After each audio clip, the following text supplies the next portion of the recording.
Hello, everyone, and thank you for attending today's webinar. Sorry we were a few minutes late due to a technical difficulty.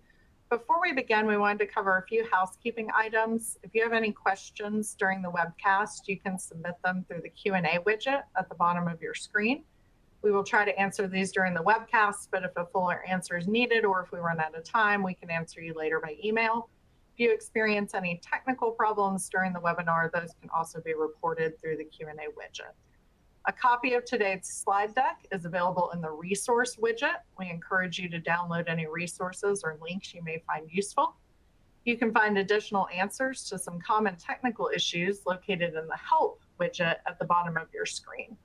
Today's event is CLE accredited in California for 1 hour of general credit, in Illinois for 1 hour of general credit, in Missouri for 1.2 hours of general credit, in New York for 1 hour of areas of professional practice credit for experienced and transitional attorneys, and in Texas for 1 hour of general credit. CLE credit is awarded based on full attendance. To verify engagement, secret words will appear in multiple choice polls during the webinar. Please respond to these polls to receive full credit. We value your opinions and appreciate your participation in the course. And now I'm excited to introduce you to my colleague, Nathan Johnson, who's counsel in the Thompson, Coburn, Dallas office. Nathan practices commercial litigation and bankruptcy, and he's recently launched a mediation practice. He's also a current Texas state senator, and he's served since 2019. Nathan represents approximately 950,000 people across 7 cities in Dallas County. He plays a prominent role in the Senate Committee on Business and Commerce and serves as vice chair of the Jurisprudence Committee.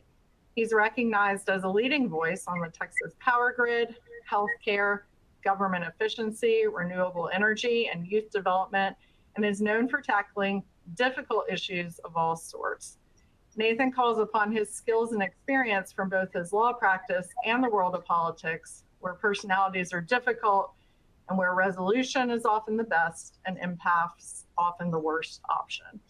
Nathan has authored approximately 433 bills and passed 134 into law.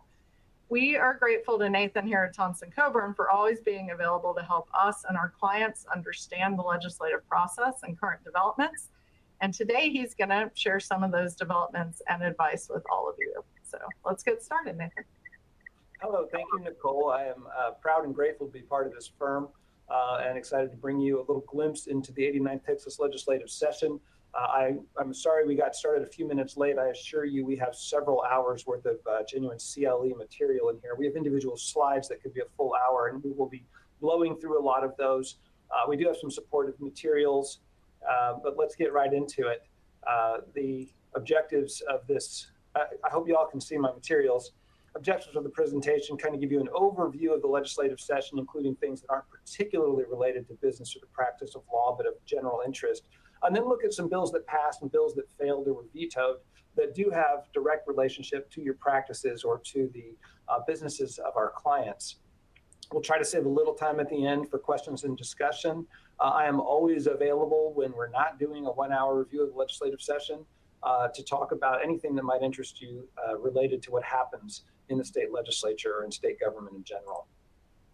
Legislative process note in Texas is designed to kill bills. You notice from the stats there were 8,719 bills that passed. Only 1,213 of them passed. I'm sorry, you get it. Not very many bills passed. It kills bills. Sometimes that's good, sometimes it's not. Priority issues, big ticket items, water infrastructure. We saw billions of dollars go into that. We'll talk about that. Grid reliability, huge issue in Texas for business and individuals. Public education is a perennial huge issue. This time around, vouchers ate up a lot of the oxygen in the room, but it eventually was resolved, and education as well was addressed as it should have been. Whatever you think about vouchers. Property tax relief, another perennial issue. A lot was done in there. It's a big financial item as we're talking about balancing books and where we're going to put our money. And the scarcity of housing in Texas, which is a threat to us economically, was finally addressed by the legislature almost exclusively at the regulatory level. There was not a financial commitment, a lot of interest in that area continuing. We'll talk a little bit more about it later. Let's get into some bills that passed. Again, we're going to emphasize here the niche of the legal profession, the courts, and business. Big highlight bills: grid reliability and transmission. We already mentioned that. Water infrastructure. TRIO is an interesting one. The Texas Regulatory Efficiency Office. Essentially, this is I don't know how much it has to do with government efficiency, but it is going to create a committee, and it may be some of our clients participating in it, that look for ways that we have perhaps antiquated laws, basically cobwebs that need to be cleared, where things can be run more efficiently. If it's used well, it'll be used for that purpose. We have new changes in ownership requirements. If you want to introduce proposals in corporate publications, raising the threshold, that brings up a whole topic of making Texas attractive for a future stock market and a corporate headquarters. A lot of emphasis this legislative session to make Texas a business mecca, not because merely of its traditional low tax, low regulation approach to things, but really trying to compete with Delaware and other places for corporate headquarters and stock transactions. Interstate occupational license reciprocity for businesses that operate in more than one state. And water tort liability has to do with attempts we have in Texas right now to make sure we have a water supply. We're going to be dealing with reduced supply, and we're going to be looking for ways to get water. The oil and gas industry is particularly interested in this, as are environmentalists. Things more directly related: judicial compensation, disciplined by the State Commission on Judicial Conduct and court operations. Finally, we did manage in the final 2 hours of the legislative session to get a raise to the base salary of a district court judge. Lots of political hand-wringing and fighting going on with that, even though everyone wanted it to happen. We have bills covering district court reporters, the State Commission on Judicial Conduct procedures. Just highlighting these things. I can make the PowerPoint available. And again, I've got a 40-page backup materials. While I'm thinking about it, I want to give credit to State Business Court Judge Jerry Bullard. For years, he has done an encyclopedic compilation of everything that happens in the legislature related to the practice of law. Much of this material, the majority of this material, comes from work that he did.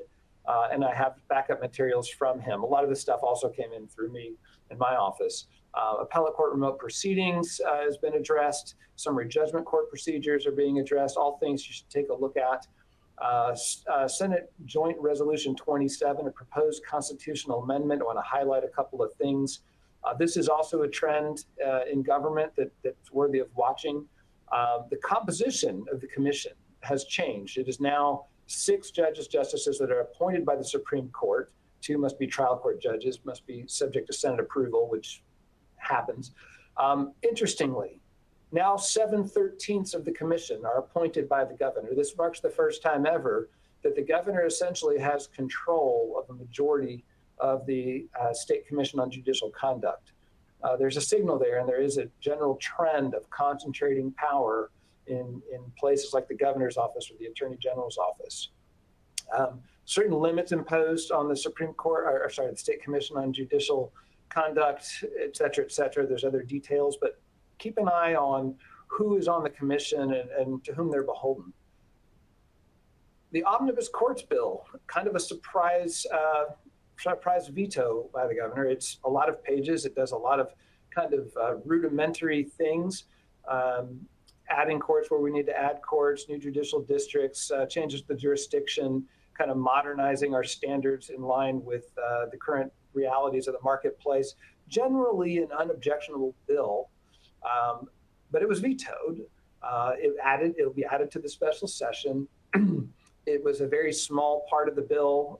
Kind of the insider piece of it is that it contained a provision that provided for the automatic expunction of records for people who are convicted of crimes who completed what we call divert programs. These are drug courts, people who successfully go through those programs, rehabilitation, do everything they're supposed to do.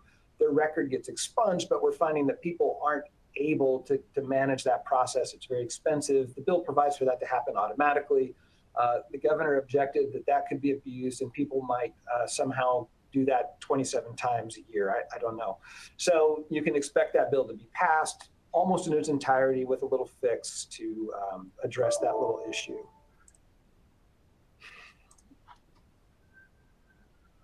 Business Organizations Code. I encourage everybody to take a look at that. A lot of changes were done there.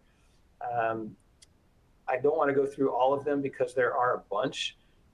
Among other things, we codified the business judgment rule, a lot of stuff relating to governing documents. Again, trying to make Texas a very attractive place for corporations to operate, not just from our historical perspective, but from the formal legal perspective with business courts and with the way we require people to process forms and where you can set up and what our standards are.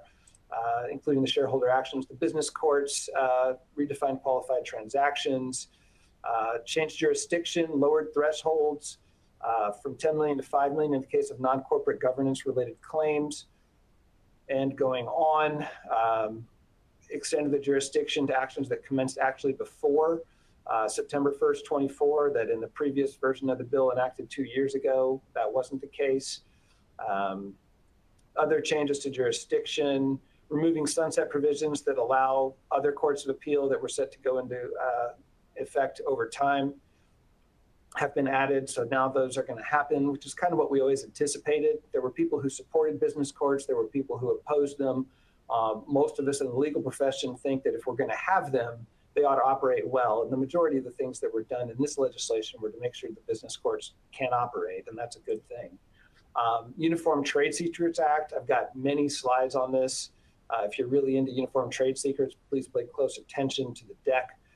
If that's not your area of practice, then you're not going to be bored by me right here just because it's a substantial amount of detail. But know that the legislature is addressing things like this because they're of great interest to the business community, particularly as we move more and more to a technology-based economy. Again, we have several slides on that. I have to check with you now to make sure you're here. The secret word of the day is dog. You need to select the correct answer from the choices below before I can proceed.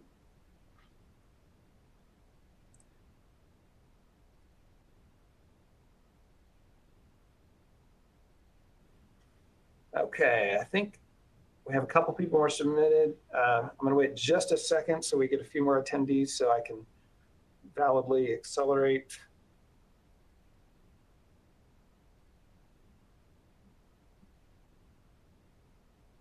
Two more seconds.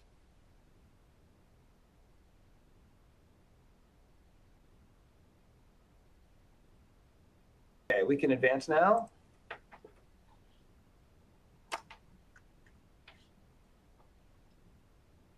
Still in Uniform Trade Secrets Act, Uniform Trade Secrets Act, Uniform Trade Secrets Act. You get what I mean? There's a lot of stuff in there. Healthcare regulatory reforms. I know we do a lot of work in this space. Some major legislation introduced there on value-based care. Traditionally, we've had HMOs allowed to do voluntary capitated or at-risk-based arrangements with primary care physicians and primary care groups. We could not do that with EPOs or PPOs. This bill changed that, allowing EPOs and PPOs to provide value-based care. Ambulance services, surprise billing protection. That was something that was not included 2 sessions ago. There was a patchwork added that was supposed to be triggered off of federal action. Surprise, there was no federal action. So Texas picked it up. There was a delay in that. It was a temporary fix. Well, we've extended the temporary fix through this legislation. So we do have surprise billing protections in ambulance services, patient healthcare shopping incentives. We have these cute names for things. Authorizes HMOs and other state regulated insurers to provide enrollees incentives to seek low cost, high quality treatment. We are trying to make it possible for these organizations to steer people appropriately to good providers, while also keeping in mind we don't want antitrust violations or anti-kickback violations and those sorts of things. So if you work in this space, that's something to watch. Employer premium waiver reform. This is really, I think, probably helps some individuals who had trouble with their insurance being cut off when they're changing jobs. Bills that failed, kind of an interesting topic. because they portend what may happen next session. Again, you saw the stats at the beginning: 8,700 bills filed, 1,200 bills passed. It often takes 2 or 3 sessions for a bill to pass. If you see it filed and it gets conversation, it sees daylight, but it fails, there's a high probability it'll come back the next session. Good to have it on your radar. In the legal profession specifically, there were attempts to prohibit the Texas Bar Association from adopting American Bar Association Rule 8.4G, which states that harassment or discrimination based on race, sex, sexuality, and socioeconomic status is professional misconduct. This was an attempt to make sure that Texas doesn't do that. And I'm sure many of us have opinions about that. This bill failed. I'm pleased. Licensing and regulation of legal paraprofessionals, statutory occupational license for paralegals, providing some clarity there. Bar exam eligibility requirements. I think there were attempts to change the way we do things, moving towards an apprenticeship model. I don't think this is seriously close to passage, but it will be a continuing conversation. Tort liability. Now we get into some big things that ate up a lot of time and had a lot of people concerned. Civil liability for commercial vehicle owner, the so-called trucking bill, did all kinds of things. This was an attempt to pick up where the legislature left off with a bill that did pass in the prior session. They found that it wasn't as effective as it was intended. So this was an attempt to come back and try to, I think, impose some constraints on jury verdicts in big trucking cases. It came close, but it did fail. There are a lot of really controversial elements to this. I do expect something to come back. If any of your clients are working any way related to this space, take a look at it and feel free to follow up with me directly. Damages and civil actions, another huge bill that made it through the Senate, did not pass in the House. It essentially, it does many things, not all of which were objectionable to people in the legislature. Where it really got held up is it redefined and sort of replaced a couple hundred years of jurisprudence by collapsing damages categories down into a couple of categories, which at a superficial level made some sense from a greater distance and appreciation for the law as it's evolved over hundreds of years. Let's see. Audience says slides aren't moving. Does anybody see a slide right now that says SB 30, damages and civil actions?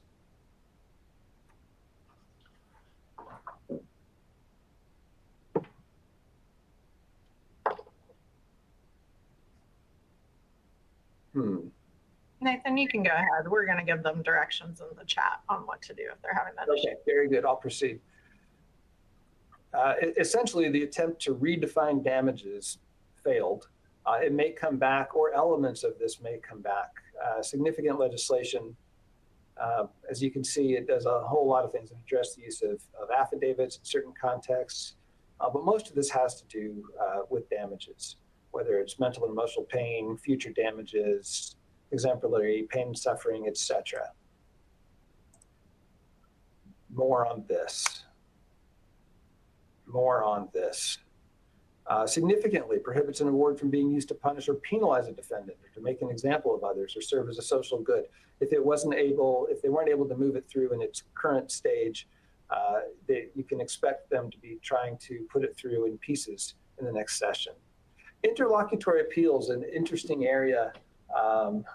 None of these bills passed, whereas some bills passed in prior sessions. This is primarily having to do with anti-SLAPP, the Texas Citizens Participation Act, various ways to address stays that are put in place and what we do during the interlocutory appeal phase. Senate Bill 336, provide for an automatic stay during appeals of a motion to dismiss.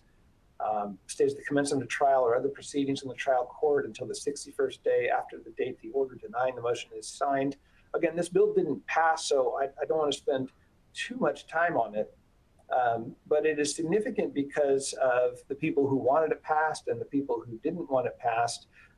And it very much could affect various entities involved in lawsuits that might have to do with what's published either by a mainstream media publication or in some other context. I personally had a bill in this space because I expected some of these to pass, sort of a surprise that many of them didn't, which was seeking a middle ground and create for the first time a way for appellate courts to work in conjunction with the trial court in order to make certain factual determinations that would allow for a more meaningful, less controversial determination of the facts relating to a stay and as to whether or not it should stay in place. The judiciary was addressed in a number of ways, not just in salary.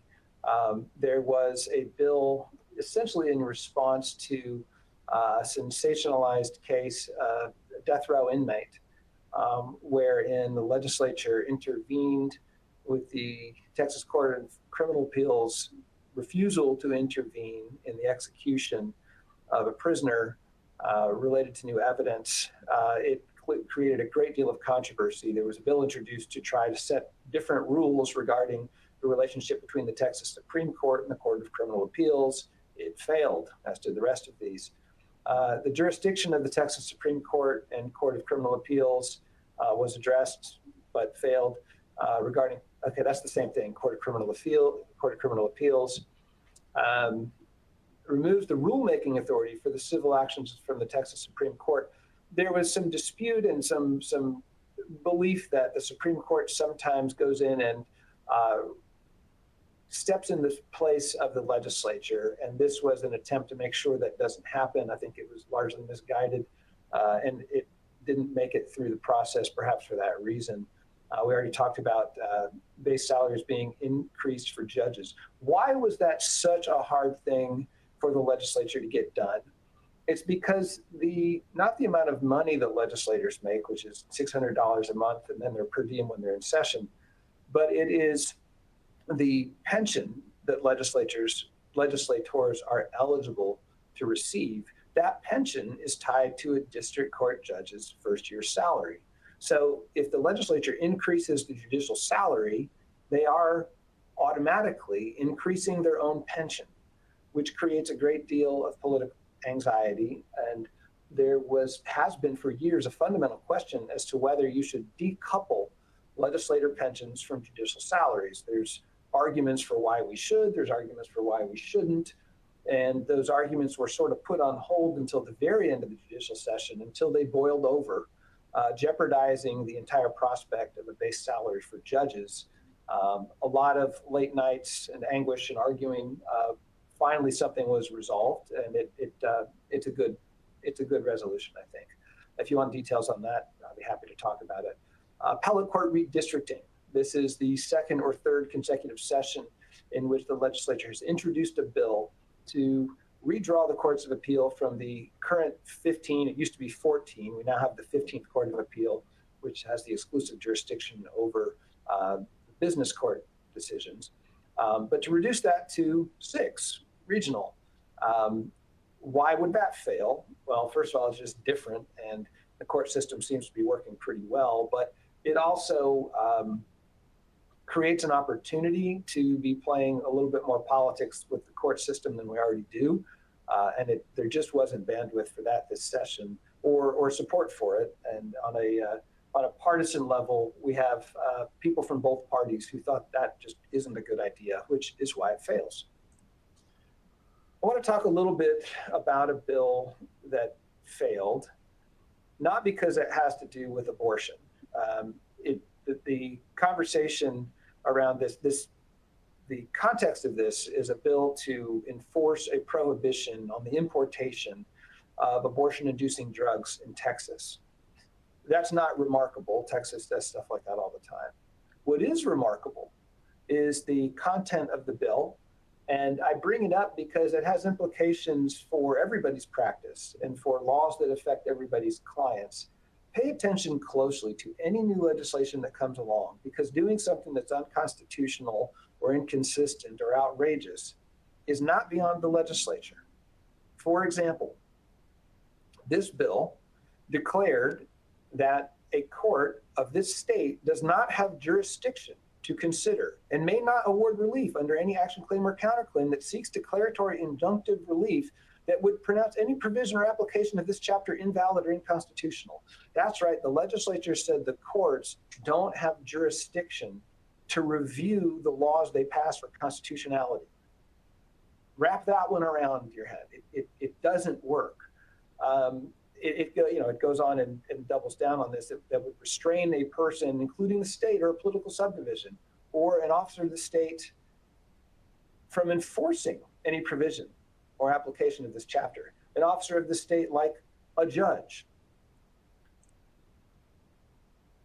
The same bill, the effect of contrary judicial actions, notwithstanding any other law, a judicial relief issued by a court that disregards blah, blah, blah, blah, this bill, is considered void because the court is without jurisdiction to issue the relief. It goes on regarding sovereign, governmental, and official immunity. Here's where it gets even scarier. The state has sovereign immunity, a political subdivision of the state has governmental and officer,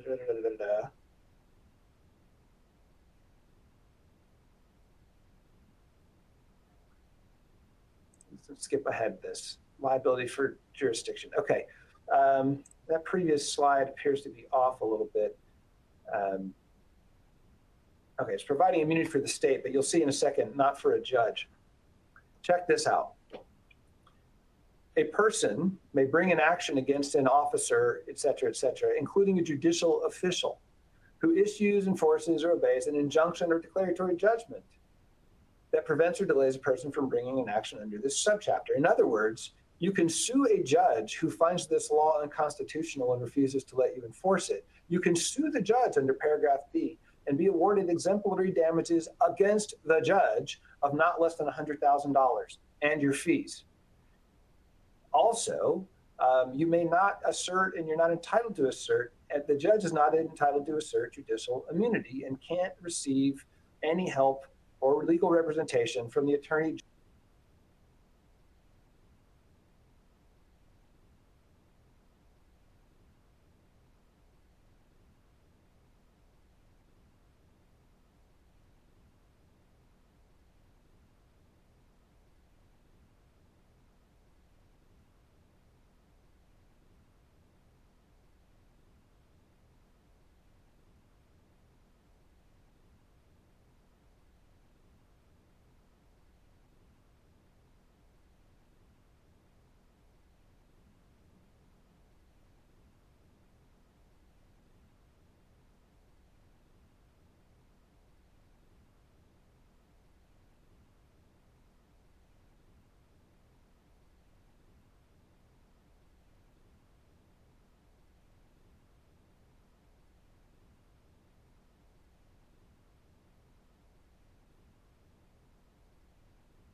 And we are on.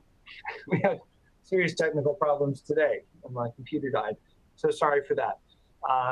Getting through this, I think you got the gist from where we left off.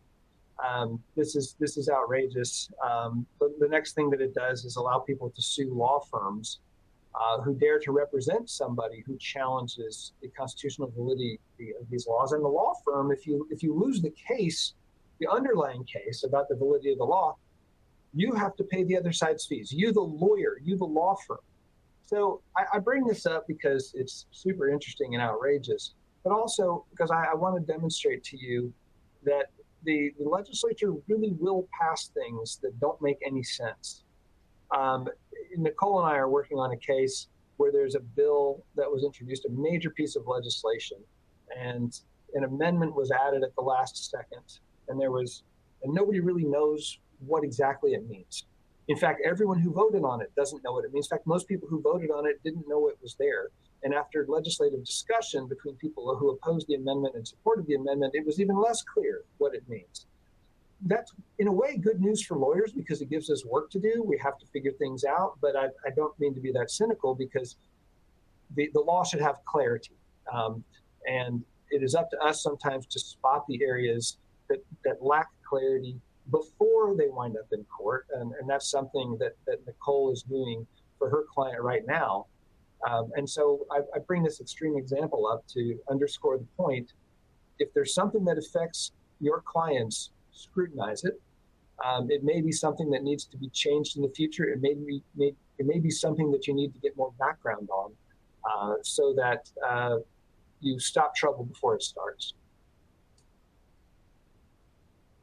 Well, I guess I had another comment on this. You all know this, but the judicial power is vested in the courts and the legislative power is vested in the legislature. Fairly fundamental, but was ignored during the session. That bill died. It made it through the Senate. It made it out of committee in the House and died before the finish line. Who knows? It may wind up on the special session. Stay tuned. Today's second secret word is not computer failure. It is fence. Please select the correct answer from the choices below.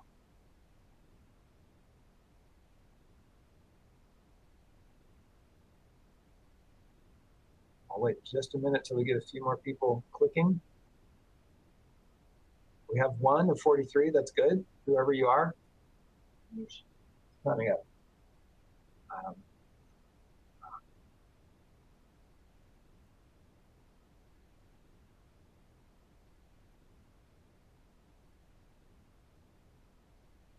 Wait 10 more seconds. We're almost there.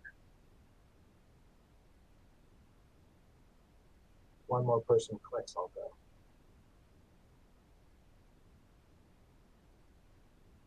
Good enough. There it is. Okay, with that, I have left some time for discussion. We can go back to other slides. There are probably 1,185 bills that we have not discussed, some of which I will be able to talk about here, but are there any questions about the materials or about anything else that's happened in the last legislative session or coming up in the special session that starts in 8 days?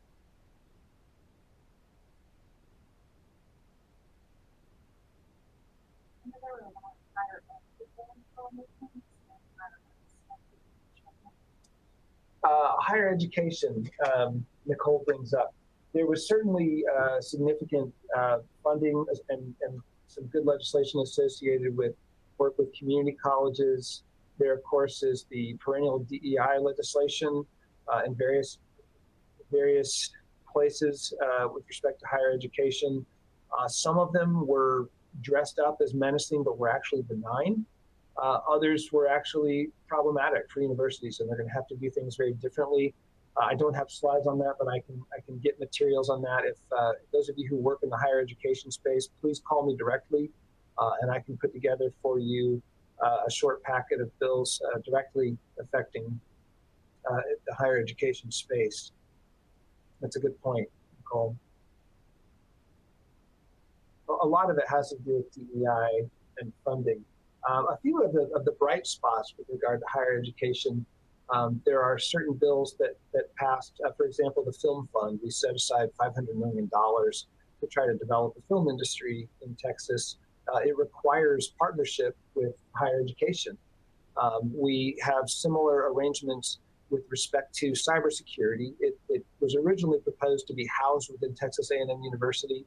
It's no longer housed within Texas A&M, but there will be a direct contractual and legislative relationship between the state and the university system, as we have in many other places, particularly with respect to Texas A&M University.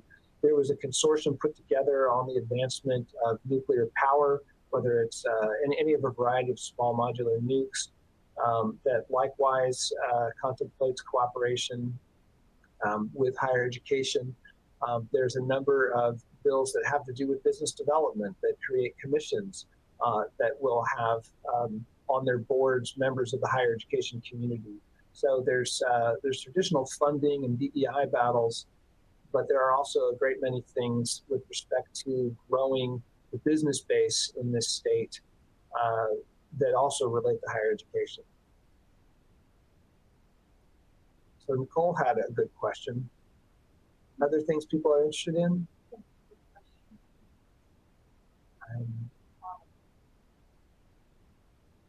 Yeah, I don't see any. Any other, maybe talk about the McNair penalty again? Sure. Senate Bill 25, authored by the chair of the Health and Human Services Committee, Lois Coburn, is, we call it the MAHA bill. The reason that it actually did advance, it does a lot of good things and some very controversial things. It absolutely is in direct response to the appointment of RFK Jr.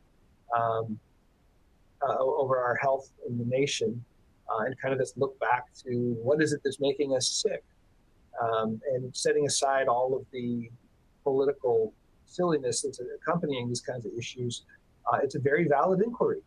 Some of us, like me, have been advocating for health literacy for 8 years, and it's been resisted. All of a sudden, the legislature got interested in what is causing people to be sick, what can we provide to people in the way of information and resources so that they can take better care of themselves, so that we not only lower or improve people's health, but we reduce the healthcare costs that we have because people are getting sick less in the first place. There are a number of different requirements there, particularly, Nicole, you may have brought this up because it too has a lot to do with higher education. It's requiring departments to adopt curriculums and dedicate a lot of resources to facilitating this movement towards knowing in advance what is making us unhealthy. So it's another place where we'll see significant coordination between state government and higher education. Then there are things that are more controversial. We might get into talking about vaccines and how they can be used. What kind of disclosures have to be put on food products? It's a very, very long bill. So that's another one where if you deal with either higher education or healthcare or food or pharmaceuticals or distribution, absolutely take a look at that bill. Again, I can assist anybody with any element of that bill in understanding its origins and its effects to the extent it can be understood, which is not always, but I'm happy to have those conversations. We're coming up on 12:49. I went through pretty rapidly, but if there are other areas that people wonder about, do throw it up right now.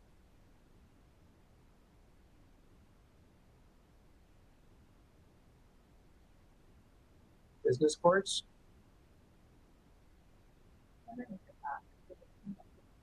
Yeah, I'll go back to some slides.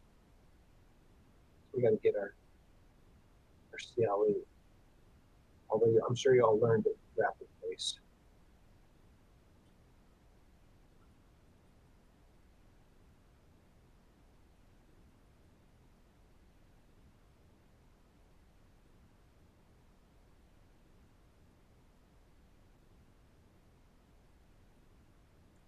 let's talk about the business courts. It took maybe 8 legislative sessions, 12, 15 years for a business courts bill to finally pass last session over much controversy. And in a way, even if you favored the business courts, it was probably a good thing that it took a long time. Other states had been doing something similar. Texas went through many iterations of very, very flawed bills, and eventually passed something that even those who objected to the overall concept recognized had some value, right? Now, how much further do we take it? What's going to be left of the not business court district courts? And the answer is still there's a considerable volume, and there's still business cases that would go to them. But the jurisdiction of business courts is absolutely expanding. So let's look at that a little bit more closely. Qualified transactions are things that trigger business court jurisdiction. Can include a series of related transactions that apply to one or more parties, not just a single transaction. And the minimum value of these qualified transactions previously was $10 million to get into business courts, not $5 million. The jurisdiction specifically has been expanded. This one question came, okay, I'm seeing a question come up. Oh, wants to go about the THC bill. Yes, we have a couple minutes left, and I'll get to that. That'll make people stay on for a second while we get through the business court stuff. Here's places where we've increased the jurisdiction. We have arising or related to. Those of you who practice bankruptcy law know how scary that phrase is. Arising or related to intellectual property and trade secrets. What is related to mean? Now, so far in Texas, despite this having been in effect for a couple of years, there hasn't been, so far as I know, any litigation around the meaning of that. I would watch that because there might be. MDL pretrial matters have also been added to it. We just mentioned the amount of controversy. Talked about commencements. Removal timelines were changed. Gives the Supreme Court more power to adopt rules relating to jurisdiction. There's some concern, including I had concerns over whether the jurisdiction of these courts would be constitutionally challenged and mess up your lawsuit right in the middle of it. The legislature and the courts have gone to great effort to make sure that doesn't happen. I'll now jump to this THC question. Why did the governor veto the THC? Well, you'd have to ask the governor, but there was a lot of political pressure. This is my guess. Enormous political pressure, primarily on the Republican side, to have this be a regulated industry. The kind of protectionist prohibition is inconsistent with the kind of freedom that people like to enjoy, to be able to make their own choices. The ban was put in place. Somebody could say that there was political motivation there. What most legislators, including me, discovered during the course of this session is that the THC space is not occupied by the joints that kids smoked in the 1980s. In fact, even the plant that's grown is about 10 times as potent as stuff that was used then. Products are being marketed. Let's see, there was a pack of THC gummies on display next to the Skittles sales. And a kid, a 10-year-old, 12-year-old, could walk into a gas station and purchase high potency THC, and it is causing problems. So the lieutenant governor's approach was to ban it. The favored approach by a lot of people is to regulate it. In the Senate, people weren't given a choice between a ban and it was either ban it or do nothing. It was expected to come back from the House, not as a ban. But the whole thing kind of got hijacked to public education in a big, very hard-fought political fight where one bill was pitted against another, and the ban came through. The governor vetoed it because he could, because I don't think his constituent base wants a ban. So he puts it on the special session. It's going to be really interesting what happens, because the lieutenant governor has enormous power on the Senate side, and the governor has enormous power, particularly over the House, but over the whole process. And if he doesn't get what he wants, he can call us back for another special session. But the short answer, I think, is politics. And I do think we will see some very good legislation offered that proposes a responsible way to regulate the product, to preserve the compassionate use program for levels of THC that are above these threshold levels, and protect kids and adults the same way we protect people from prescription drugs that people abused, while not continuing to ban a product that many Texans use for recreation, and many use for serious health purposes. Any other controversial stuff people want to ask about before we get back to the serious law stuff?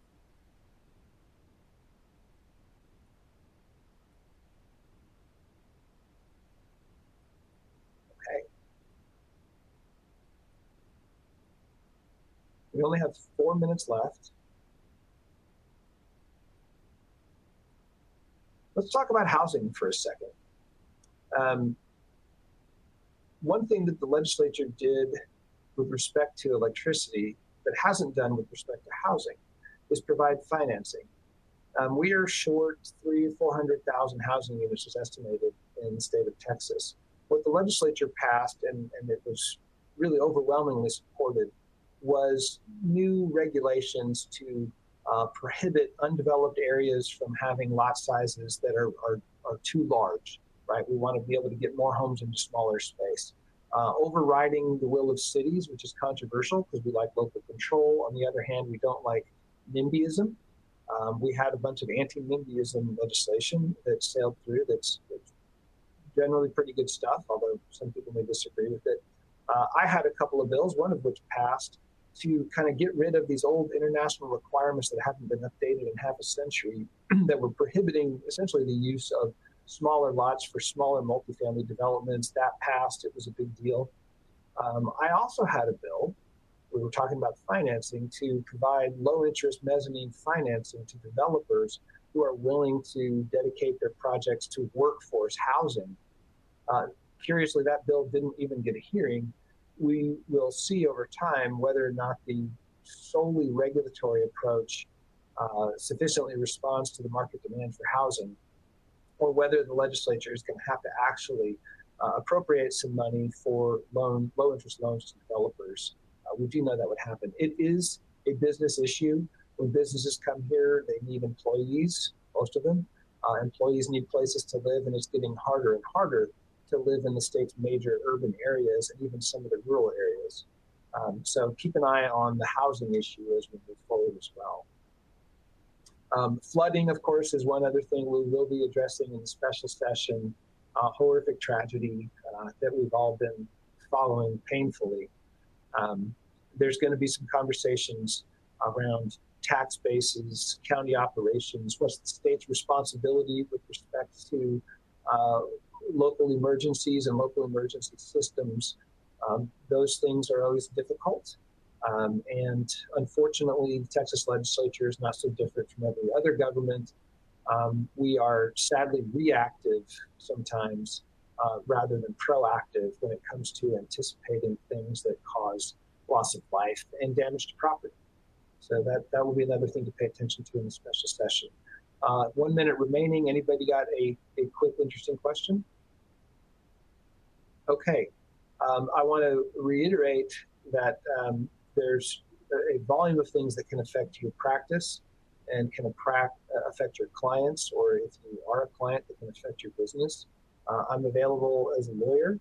I'm available as a senator to discuss with you as a constituent or as a client things that are related to what happens in the legislature.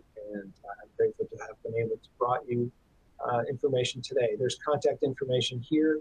A internet search also works pretty quickly to produce a phone number. But you know where to reach me because I'm here at